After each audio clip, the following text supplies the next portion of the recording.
Pour arriver jusqu'ici, j'ai un peu voyagé. Et comme tout voyage commence par un premier pas, et comme la ligne droite est le chemin le plus triste pour aller d'un point à un autre, à la 1, j'ai regardé la lune. À la 2, je suis devenu curieux.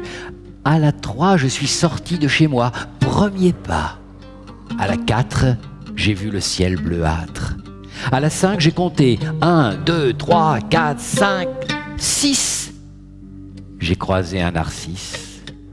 À la 7, j'ai vu une comète et poussé par le vent, je suis monté dedans. Ainsi commencent les histoires. Marche aujourd'hui, marche demain. Tant que tu marches, tu fais du chemin. Tant que tu marches, tu vas voir plus loin. Et plus loin, c'est différent. Un jour, au croisement de sentiers de randonnée, se rencontrent la migraine, le point de côté et la mort. Ah mes amis, mais quelles embrassades! Parce que ces trois-là, ils se connaissent depuis longtemps. Et puis, ça fait longtemps qu'ils ne se sont pas vus. Coup de chance, ils vont dans la même direction. Après quelques pas, Migraine propose de fêter leur retrouvaille autour d'un bon repas. À la prochaine étape, point de côté, l'eau à la bouche, propose de faire griller un mouton. Oui, mais comment l'acheter? Ils n'ont pas un sou en poche. La mort ricane. Qu'importe l'argent, mes amis, à nous trois, nous avons les moyens d'arriver à nos fins. Croyez-moi ou ne me croyez pas, je vole, je tourbillonne, je plane, cheveux au vent, le rêve. Et tout à coup, plus rien.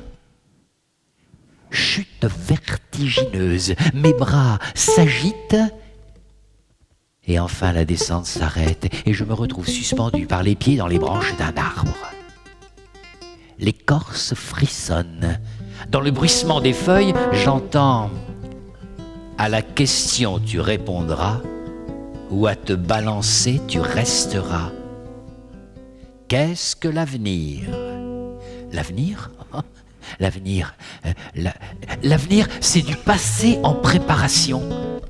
Et là, surprise, je tombe comme un fruit mûr et avant de m'écraser sur le sol, le vent me saisit et m'emporte loin, plus loin, toujours plus loin.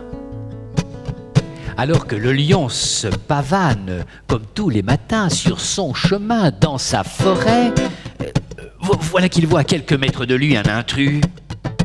Mais, oh là, renard, mais que fais-tu donc ici? Tu as oublié les lois de la forêt? Oh, majesté, poil au nez! Comment, mais vous ne savez pas? Mais à partir d'aujourd'hui, fini les courbettes, fini les politesses, et vive la hardiesse. Chacun peut faire ce qui lui plaît. Et je ne suis pas un navet. Le lion écume de rage, il s'étouffe, c'est la première fois qu'on lui manque de respect. Il lève sa patte aux griffes acérées. Mais le renard ne bouge pas d'un poil. Dans la rue passe une fillette, une cruche d'eau à la main. Sentant les feuilles de l'arbre crisser sous ses chaussures, elle s'arrête, lève la tête et demande à l'arbre pourquoi il perd ses feuilles. L'automne n'est pas arrivé. Et l'arbre lui répond « Comment pourrais-je faire autrement ? Madame Pouille s'est noyée, Monsieur Pou pleure, la chaise tourne, la table frappe, le balai vole, la porte grince, l'herbe fume, la pie s'arrache les plumes. Moi, l'arbre, je perds mes feuilles. Eh bien, puisque c'est comme ça, moi, la fillette, je vais casser ma cruche. »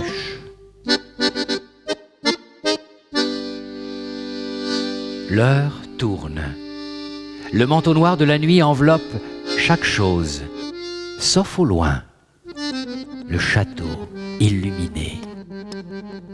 Pauvre Martin, petit homme, a marché d'un bon pas, son carton d'invitation à la main.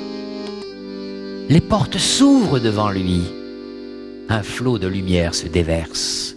Ébloui, il plisse les yeux, avance à tâtons. Dans la cour d'honneur, merveille. Carrosses scintillants aux chevaux élégants, princes et princesses éblouissants, ducs et duchesses, comtes et comtesses, tous resplendissants. Le manteau noir de la nuit ne règne pas ici. Mais sur les épaules de pauvre Martin, petit homme, la lumière n'a pas de prise. Et il passe comme une ombre. Sam, comme chaque année, attend avec impatience le cercle des histoires, ce moment où chaque villageois peut raconter ce qu'il veut. Aussi, ce soir-là, sur la place, il est là avant les autres. Oh, et pas devant, bien sûr, mais derrière. Et le cercle des histoires commence. Chacun raconte, ça se déroule, ça défile, ça s'enchaîne. Et tout à coup, dans un grand silence, tous les regards convergent vers lui. « Elle, tes œufs, c'est à toi de raconter maintenant. » Sam, une histoire. Sam, une histoire. Sam, une histoire.